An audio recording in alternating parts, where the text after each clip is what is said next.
from the Energy Boutique with your energy forecast for Thursday, December 2nd. So we're going to have another full day with the moon in Scorpio. Again, the moon in Scorpio, very deep, very emotional, very analytical. We are the detectives of the zodiac right now, and we are asking the right questions. We are figuring things out. We're getting to the nitty-gritty of all that is going on, all that is transpiring. We're looking for clarity. We're looking for answers. Of course, we're still in the eclipse energy. Many of us will not get to see big chunks of clarity come through until after the solar eclipse on Saturday. And we move into that eclipse new moon energy window here today. So we have to expect things are going to get a little bit hypersensitive, a little bit emotional, a little bit cray-cray in our mental plane.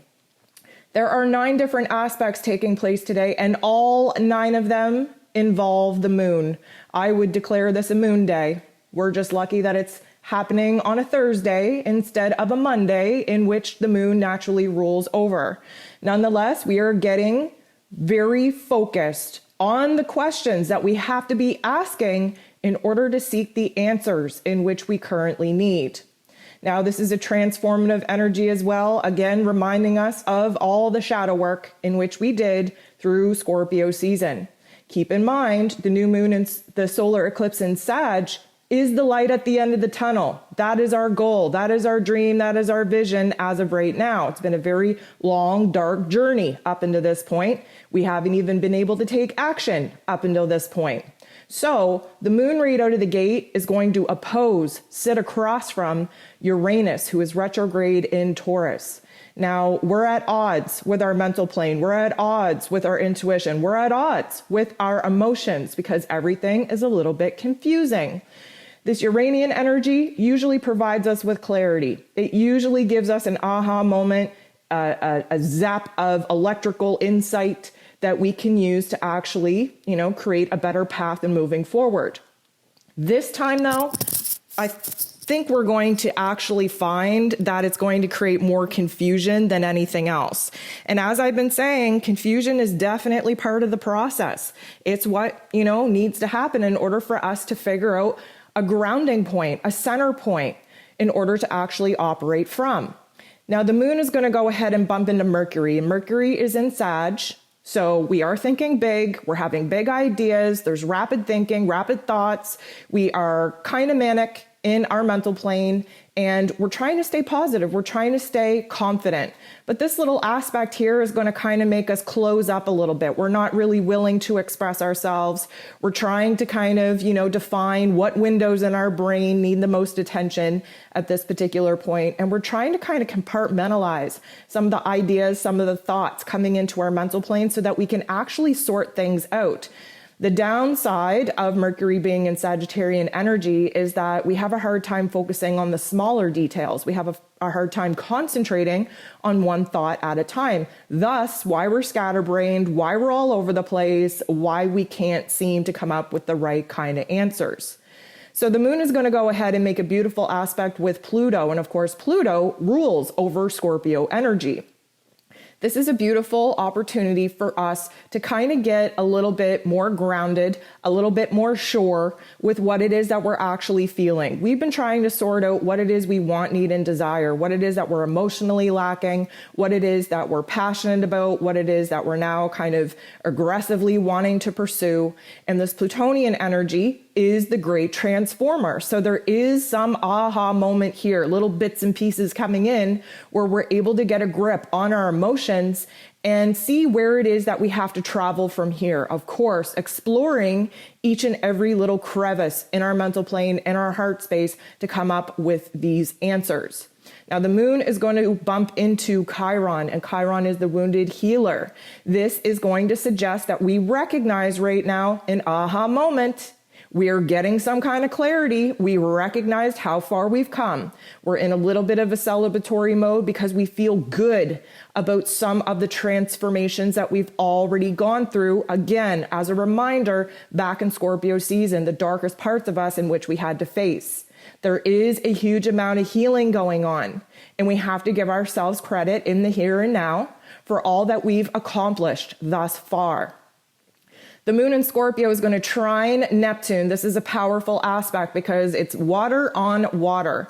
Neptune, of course, just fresh in a direct position, going to take some time to get up to full speed, but we are starting to dream again. Our intuition is starting to strengthen within us again. We are getting visions. We are getting aha moments of inspiration. And with that comes a lot of clarity, because right now we have to lean all the way into our heart space, all the way into our intuition, and trust what it is that we're thinking and feeling and being called to do versus the actual physical hints in our lives right now. We might not be seeing it, but we sure as hell can be feeling it. The moon is going to sextile Venus, and Venus is in Capricorn preparing to go retrograde. Venus is trying to sort out her emotions, what it is that she wants for herself, what it is that she needs to do in order to kind of elevate to the next level. Her self-esteem, her self-confidence, now recognizing that the relationships that we're currently engaged in are nothing but mirrors for how it is that we're thinking about ourselves.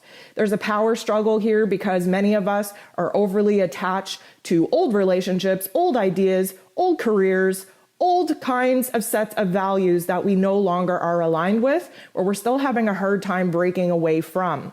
So the moon bumping into Venus at this particular point is going to allow us a lot of intuitive insight, a lot of very intense feelings. We know what we want. We know what we need. We know what it is that we desire. But with that also comes a knowing on what it is that we have to do. And many of us are hesitant to cut the cords with the past. Now the moon is going to come up, sit next to, meet up with Mars, who is also in Scorpio. Mars is in his place of power in Scorpio. He's very intense. He's very passionate. He's very intuitive. He knows what actions he has to take from here. Even if it's not the long-term action, the long-term strategy, he knows that what we do in this very moment is setting us up for either failure or success of actually reaching that end goal, that end dream. So we're likely going to take a move. We're going to take an action to actually bridge the gap from where it is that we're at to where it is that we want to be. Mars, of course, is our physical energy, our drive, and he has a gut reaction right now, an instinct that we have to make a move forward.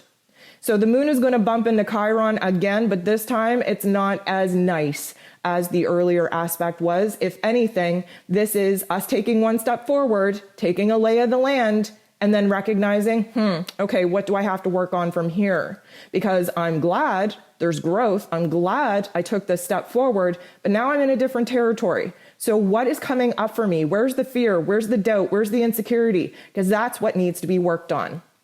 Lastly, the moon is going to sextile Pluto, another beautiful interaction. And this is really closing off the day with an aha moment, a download of inspiration, an intense calling for new meaning, new purpose, new path, new direction. We are essentially getting our inner realm in alignment to make the kind of changes in our inner realm that we have to make before we're going to start seeing the changes in our outer realm. We have to mentally walk through what it is that we plan on doing to feel good about it, so that when the universe gives us the green light go after the solar eclipse, that we're 100% in tune, aligned with the actions in which we actually have to take.